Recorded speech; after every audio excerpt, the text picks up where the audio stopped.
The photo in Dad's wallet.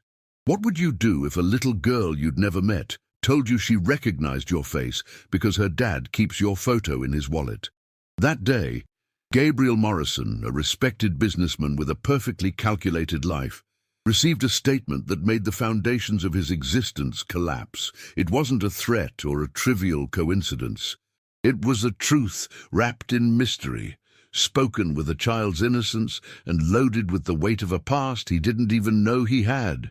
What seemed like a simple walk through a shopping mall, looking for an anniversary gift, became the starting point of a story as real as it was disturbing. A secret buried for years was about to surface, and with it would come questions that couldn't be ignored. Who is the man carrying that photo? Why does he consider it so important? And what connection exists between them that Gabriel never imagined? This isn't just a story about betrayal or redemption. It's a story about truth and its ability to open doors that many would prefer to keep closed forever. Stay with me, because you're about to discover how a simple photograph revealed an act of sacrifice, a carefully woven web of lies, and an unexpected friendship forged in the flames of the past. And it all began with a single sentence: "Your photo is in my dad's wallet." The afternoon sun streamed through the huge windows of the Chicago shopping center, casting dancing figures across the marble floor. Gabriel Morrison walked with firm steps, wearing an Italian suit that revealed the solidity of his character. He mentally reviewed possible gifts for his wife Sophia, with whom he would celebrate an anniversary that, in other times, would have been cause for joy. Today, however, it was more an attempt to rescue what little by little seemed to be fading away. As he crossed in front of the jewelry store, a small impact interrupted his thoughts. A girl no more than 6 years old, with hair pulled back in 2 ponytails, crashed into his legs and fell to the ground. "Sorry, sir," the little one exclaimed, getting up quickly. Gabriel bent down to help her, but before saying a word, the girl looked at him intently, as if she recognized him from somewhere. She frowned and then smiled with disarming confidence. "I know you. Your photo is in my dad's wallet." The world stopped. Gabriel remained motionless, his mind searching for some logic in what he had just heard. A photo of him? In this girl's father's wallet? That made no sense. He had no children, not even close acquaintances with kids that age. "What did you say?" he finally asked, lowering his voice as if afraid to disturb the fragile balance of the moment. "Yeah. My dad has you saved in his wallet. Sometimes he looks at it when he thinks no one's watching." A woman's voice broke the silence. "Lucy, what are you doing? I told you not to wander off." A young woman with a serene but tense face approached hurriedly. When she saw Gabriel, her expression changed.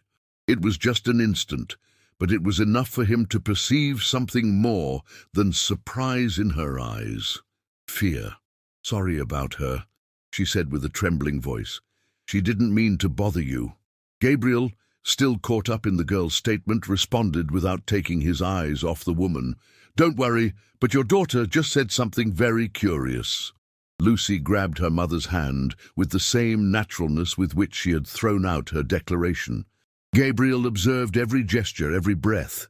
That woman, with dark hair and evasive gaze, seemed more nervous than the situation justified. "Does your daughter often confuse people?" he asked, maintaining a courteous tone, but with his eyes fixed on her. Camilla hesitated for a moment, then looked away. "Sometimes. She has a big imagination." But Lucy didn't seem willing to stay quiet. She stepped forward, letting go of her mother. "It's not a lie. Dad has his photo. He keeps it in his wallet. I saw it." Gabriel crouched down, facing the girl with a slight but inquisitive smile. "And do you know why he has it?" Lucy shrugged. "He says you're important, that you were part of something that changed his life." The woman visibly tensed. "Lucy, that's enough." But the little one continued, as if narrating a secret story. "Once, Dad told Mom that you were the reason everything changed. That if things had been different, he would be another person." Camilla stepped forward abruptly, interrupting the moment. "Excuse us, sir. Really, it was a mistake to let her talk so much. Gabriel took a card from his jacket, his pulse steady, his voice still calm but firm. I don't think so. Not after what she just said. I need to talk to you. And your husband. Camilla hesitated. She took it, without looking at him directly. I don't know if that's possible. Please, he added with a strange mixture of authority and plea. Something tells me this isn't a coincidence. Lucy watched in silence, as if she knew something big was at stake. Finally, Camilla nodded with a slight gesture. Then she took Lucy, and they walked away, disappearing into the crowd. Gabriel stood there, contemplating the card absent between his fingers. The air seemed denser, as if he was no longer breathing the same world. Something had opened, a door, a crack, and he wasn't going to ignore it. That night Gabriel couldn't sleep. Lucy's phrase echoed like a persistent echo. Dad says you were part of something that changed his life. From his desk, he observed the illuminated city, trying to find some sense. Who was this man who kept him like a symbol? What story was behind that little girl? He opened his laptop, accessed old company files, and began digging. Employee lists, meeting minutes, accounting reports, nothing seemed to connect. The father's face remained a mystery. He picked up the phone and dialed. Renata, he said as soon as his assistant answered, I need you to find someone. Name? Lucy Martinez. She's about 6 years old, lives in Lincoln Park. Her mother's name is Camilla. There was a brief silence. What's going on, Mr. Morrison? I don't know, he replied honestly, but I need to know who her father is. And I need it now. Hours later, as dawn colored the sky, the phone rang. The girl is Lucy Martinez, Renata said with a firm voice. She lives with her mother, Camila Martinez, and the father's name is Diego Martinez. Gabriel repeated the name in a low voice. Diego Martinez. He worked at our company, Renata continued, accounting department from 2008 to 2013. Then he quit. Suddenly, Gabriel frowned. Do you have a photo of him? A few seconds later, an image arrived on his screen. An ordinary man, dark hair, shy smile. Gabriel didn't recognize him. How can someone who worked 5 years for me seem like a complete stranger? Renata hesitated. There's more. His file is in the physical archives. It was filed as confidential. The businessman jumped up. I want that file on my desk in an hour. He hung up. Inside him, uneasiness was beginning to transform into obsession. There was something buried in his own history, something that was now beginning to breathe. Diego Martinez wasn't just any name, and his daughter, with a single phrase, had opened a door that couldn't be closed. Gabriel knew he wouldn't rest until he discovered the truth, and that truth was linked to an employee who had disappeared without a trace. Gabriel parked his car in front of a modest house in the Lincoln Park neighborhood. It was early, but he couldn't wait any longer. In his hand, he held Diego Martinez's file. He had read and reread it during the early morning hours, trying to understand why someone with an impeccable record quit without explanation. He rang the doorbell. Silence. Then, footsteps. The door opened, and there she was, Camilla. Her eyes opened with a mixture of surprise and resignation. She wore simple clothes, and her still damp hair fell over her shoulders. Gabriel Morrison, he said, without beating around the bush. We need to talk. Camilla didn't respond immediately. She looked at him like someone seeing something inevitable arrive. Finally, she stepped aside. Lucy is in the backyard, she said. We have a few minutes. The house was small but cozy. The aroma of fresh coffee filled the air. They sat in the kitchen, face to face. Where's Diego? Gabriel asked. Night shift at a factory. He'll be back this afternoon. Gabriel took the file from his briefcase and placed it on the table. 5 years at my company. Recognized, efficient, and suddenly he quits. No letter, no goodbye, just disappears. Camilla sighed, lowering her gaze. He never wanted you to know. Know what? Silence. Then their eyes met. Diego admired you. A lot. He considered you a role model. What he did it to protect you. Gabriel frowned. Protect me from what? It's not my place to tell it, but I'll tell you this. His resignation wasn't because of error or fear. It was because of loyalty. Gabriel leaned back in the chair. The discomfort was palpable. Why carry my photo? Camilla smiled sadly. Because despite everything, he still believes you did the right thing, that it was worth protecting you. At that moment, the front door opened. Camilla, I forgot my lunch. The voice froze. Diego Martinez appeared in the kitchen and stopped when he saw Gabriel sitting at his table. For a few seconds, past and present collided. No one spoke. Mr. Morrison, Diego whispered. Gabriel slowly stood up. The file trembled in his hand. Diego, I think we have a lot to talk about. The kitchen remained silent. Diego advanced slowly, as if each step brought him closer to a judgment he had waited for years. Camilla remained standing, tense, watching both men with a knot in her throat. Gabriel, for his part, felt an inexplicable mixture of rage, curiosity, and something harder to name. Guilt. I didn't think we'd see each other again, Diego said, sitting across from him. Neither did I, Gabriel replied without beating around the bush. Until your daughter mentioned that you carry my photo in your wallet.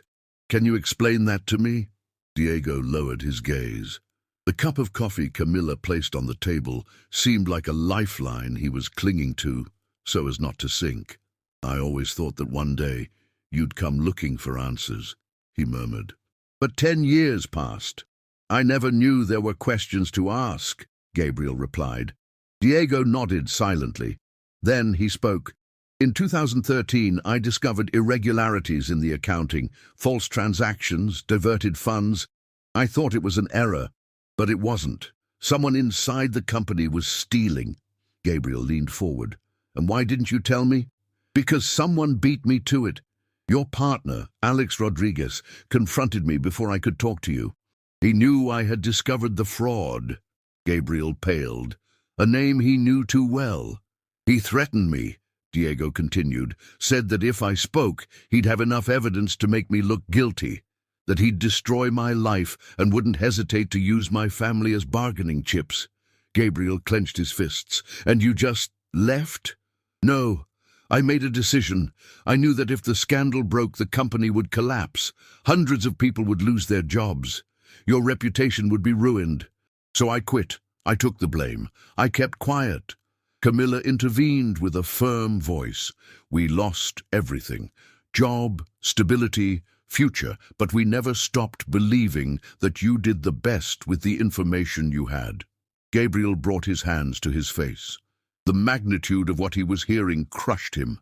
I didn't know anything, he said, almost in a whisper. Diego looked at him with reddened eyes. I know, but now you do. And in that moment, the silence wasn't empty. It was understanding. The air in the kitchen became dense. Gabriel leaned back in his chair, processing every word. Diego watched him with a mixture of caution and relief. He had waited for that moment for years, but never imagined it would hurt so much to tell the truth. How is it possible that I never suspected Alex? Gabriel murmured. I trusted him like a brother. Diego took a deep breath. Because he knew how to operate. He handled everything from the shadows, using phantom suppliers and falsified documents. He was a master of distraction. And you were busy building an empire. Gabriel closed his eyes for a moment. The pieces were beginning to fit. A last-minute cancelled meeting, a surprise audit that came to nothing, Diego's strange departure. And why don't you tell me now publicly? Gabriel asked. You could have exposed me. You could have demanded justice. Diego lowered his gaze. Because although truth was my ally, I had no proof. Alex destroyed everything, and if I faced him alone, I'd only manage to ruin what was left of my life. I had Camilla, I had Lucy. I couldn't lose them too. Camilla looked at him with tenderness and pain. We took refuge in silence. It wasn't cowardice. It was protection. Gabriel stood up, began walking around the kitchen as if trying to escape the weight that was sinking him. This can't stay like this. Diego looked at him surprised. What are you going to do? I'm going to unmask him. recover everything he took from you, but I need your help." Diego tensed. "What kind of help?" "Your testimony, details, names, dates, any documents you've kept, whatever it is." Diego hesitated. He looked at Camilla. She nodded. "I kept copies," he said. "Some evidence. I never knew why I was doing it. Maybe I was waiting for this moment." Gabriel stopped and looked him in the eyes. "This isn't just about clearing your name. It's about restoring the truth, about proving that there's still justice, even if it comes late." Diego nodded slowly. "Then we'll do it. But we must be meticulous. Alex is powerful. He won't give up without a fight." Gabriel extended his hand. Diego shook it firmly. The pact was made, and truth, finally, had a voice. The Martinez family kitchen transformed into an improvised war room. On the table, papers, folders, and an open laptop showed diagrams of suspicious transactions, lists of fake suppliers, and recovered emails. Gabriel observed everything with surgical attention, while Diego explained each connection with precision. "This supplier," Diego said, pointing to a name, "doesn't exist. I confirmed it in 2013.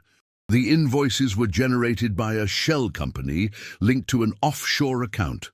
Gabriel rubbed his forehead. "And how much money do you think Alex diverted?"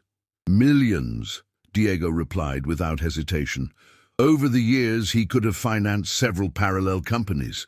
Camilla entered with a tray of coffee and glasses of water.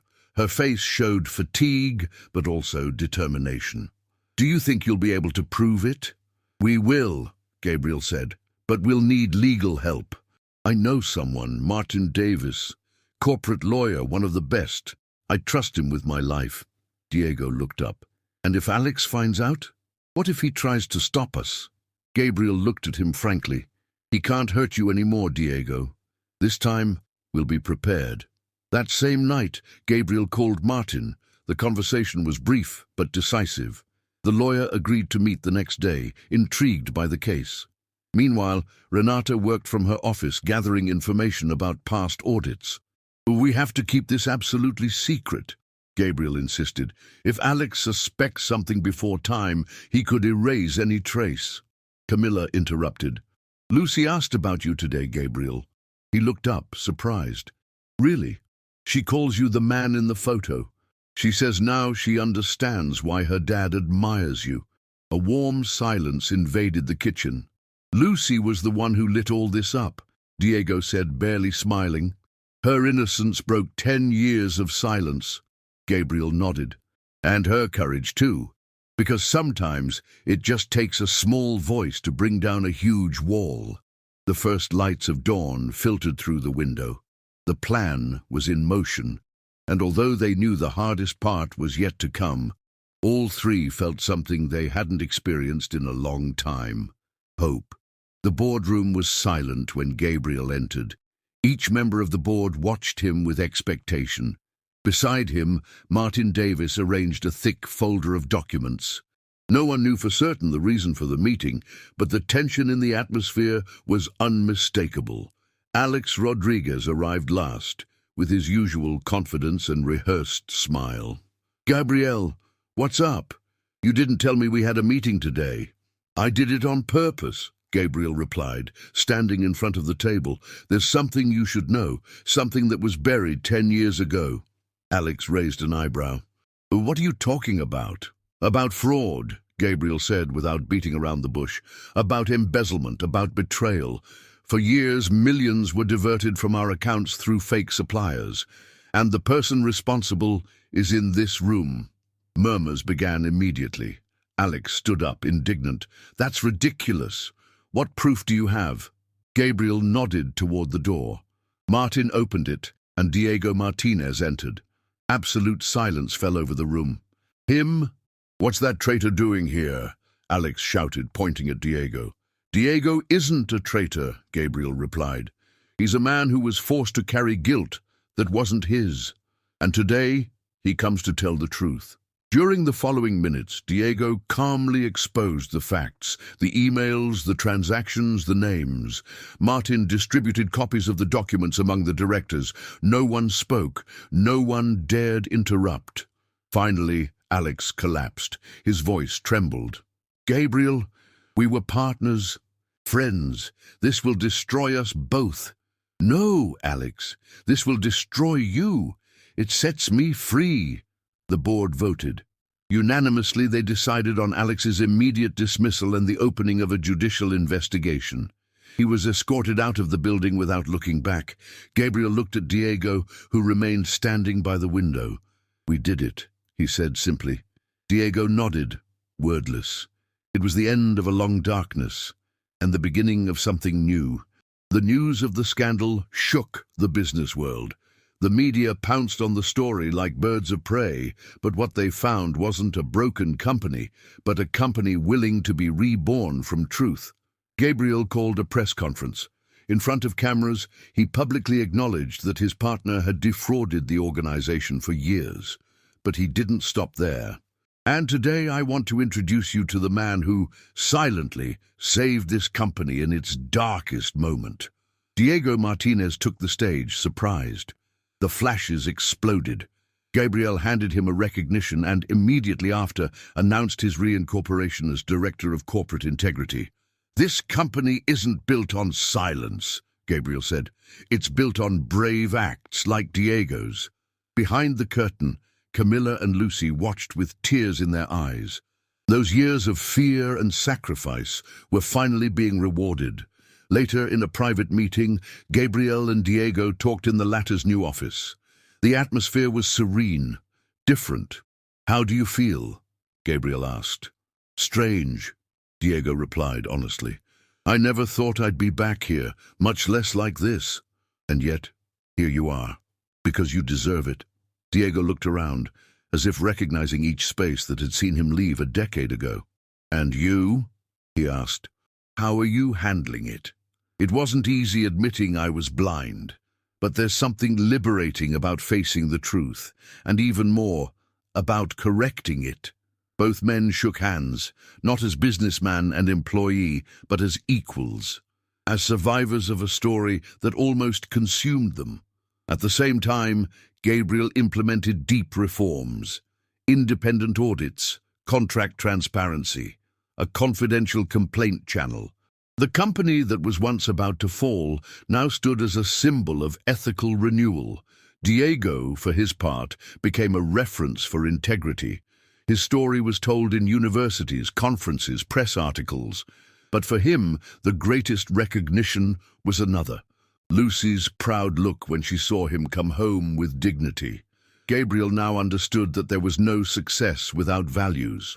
And Diego taught him that sometimes the most silent loyalty is what holds everything up from the shadows. On a warm Sunday afternoon, Gabriel visited the Martinez family. There were no cameras, no suits, no formalities, just a family table full of homemade food, laughter, and a girl with eyes full of questions. Lucy watched him from her chair, with her hands clasped under her chin. "Mr. Gabriel, do you still keep the photo?" Gabriel smiled. He took a small envelope from his shirt pocket. Inside was the image, a portrait of him from years ago, already somewhat worn by time. He placed it on the table, between glasses of juice and plates of sandwiches. "I think it's time to return it," he said. "It no longer needs to be hidden in a wallet. Now it belongs to the story we all know." Diego took the photo, observed it in silence. Camilla wrapped her arms around his shoulders. Lucy approached and touched the image with curiosity. "So, you're not a secret anymore, right?" The adults laughed. Gabriel gently shook his head. "No, Lucy. Now I'm part of the truth." That night, they talked for hours. They remembered what had been lost, but also what had been gained. Gabriel told them about his new plans for the company, a foundation to help employees facing injustice. And the first story they would share would be Diego's. "Your story reminded us of what's essential," Gabriel said. "That integrity isn't a strategy. It's the foundation of everything." When saying goodbye, Gabriel looked at Diego with an expression that needed no words. They had closed a cycle, one that began with a lie and ended with a restored family, a renewed company, and an improbable friendship. Lucy walked him to the door. "Are you coming back?" "When you invite me," he replied with a smile. She nodded, like a promise. Gabriel got in the car, and before starting it, looked in the rearview mirror. The illuminated house, the laughter from inside, the echo of a story that changed his life. A phrase crossed his mind, the same one that had started it all. "Your photo is in my dad's wallet." Now he understood its true meaning.